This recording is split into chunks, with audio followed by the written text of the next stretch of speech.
नमस्कार. आज आपण बनवणार आहोत एकदम खमंग गरमागरम मेथीचे पराठे, तेही अगदी सोप्या पद्धतीने. चला तर या चविष्ट प्रवासाला सुरुवात करूया. घरी मस्त खमंग पराठे कसे बनवायचे हा प्रश्न आपल्या सगळ्यांनाच कधी ना कधी पडतो नाही का? तर ह्याचं एक अगदी परफेक्ट उत्तर आहे मेथीचे पराठे.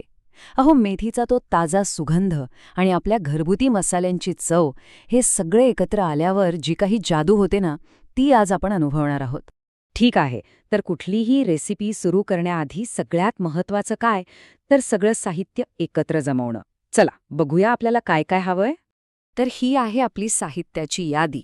मुख्य म्हणजे 2 कप गव्हाचं पीठ, 1 कप ताजी मेथी आणि चवीसाठी हिरवी मिरची, थोडी हळद, लाल तिखट, जिरे आणि हो, ओवा विसरू नका.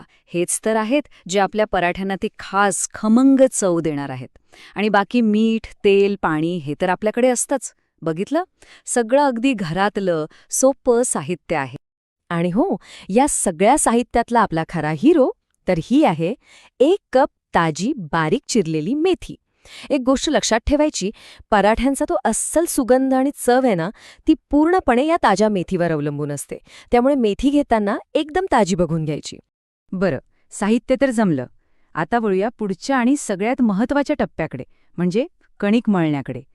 कारण पराठे मऊ होणार की नाही हे सगळं कणिक कशी मळलीये यावरच ठरतं. चला तर मग. चला, सुरुवात करूया. सगळ्यात पहिलं काम, मेथी छान निवडून, धुवून आणि एकदम बारीक चिरून घ्यायची. आता एक मोठं भांडं किंवा परात घ्या.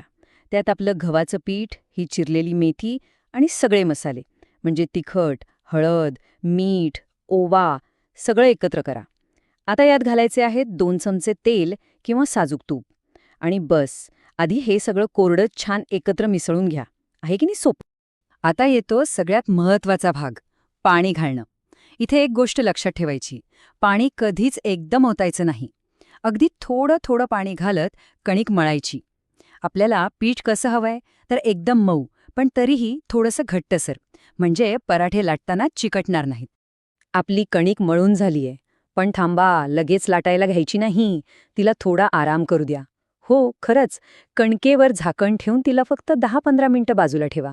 एवढ्या वेळात काय होतं, तर पीठ छान मुरतं, सगळे मसाले एकजीव होतात आणि मग पराठे होतात एकदम मऊ लुसलुशीत. त्यामुळे हा छोटासा ब्रेक खूप महत्वाचा आहे. चला तर मग, आता वेळ आलीये सगळ्यात मजेशीर भागाची, पराठे लाटण्याची आणि भाजण्याची. आत्तापर्यंत केलेल्या मेहनतीचा फळ मिळायला आता सुरुवात होणार. आपलं जे पीठ मुरलंय ना, त्याचे आता मध्यम आकाराचे गोळे करून घ्या. मग थोडंसं कोरडं पीठ लावून छान गोल पराठा लाटायचा. एक लक्षात ठेवा, पराठा खूप पातळही नको आणि खूप जाडही नको.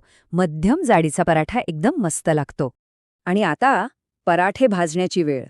विचार करा, तो गरम तवा, त्यावर टाकलेला पराठा आणि तो छन्न असा आवाज, आणि मग घरभर पसरणारा तो खमंग वास. आहाहा!